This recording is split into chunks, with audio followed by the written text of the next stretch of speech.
ሳምንት ደና ቆይ ብሎ ቤት የሚሄድ ከሆነ የታለ ኢየሱስ ሕያው እንደሆነ የሚያሳይ ምልክት?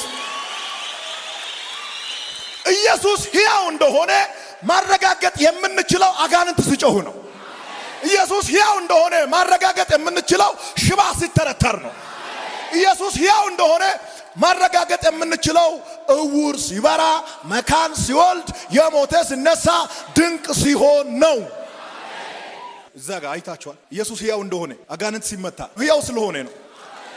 እዩት። ሌላውን ተመልከቱ። ሄይ ሄይ እኔ የምሰብከው ኢየሱስ ሕያው ነው። እኔ የምናገረው ኢየሱስ ሕያው ነው። ይኸው እዛ ጋር አውጡት። ሜላዛሴ ይኸው እዚህ ጋር ሻላቫስ ሕያው ነው ስል ዝም ብሎ የሚወርቀው ይኸው እዛ ጋር ሕያው ነው ስል የወደቀው ተመልከት። ይኸው እዚህ ጋር ሕያው ነው ስል የተመታው እኔ የምሰብከው ኢየሱስ ሕያው ነው አልኩ እኮ። ይኸው እዛ ጋር ሕያው ነው ስል የሚሆነውን ሉካት ተመልከቱ። እዛ ጋር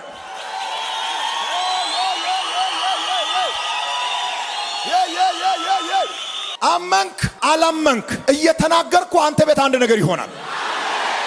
ኢየሱስ ሕያው ነው። ኢየሱስ ሕያው ነው ስል ያጸናል በምልክት።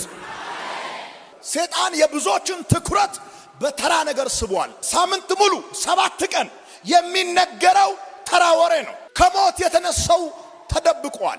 ርዕስ አዘጋጅቶ አጀንዳ ፈጥሮ እየሰበከ ያለው ሌላ ጉዳይ ነው። ከዚህ ውጭ ያለውን ርዕስ ነው ሰው እየሰበከ ያለው። ለምን? ትኩረቱን ስለጣለ።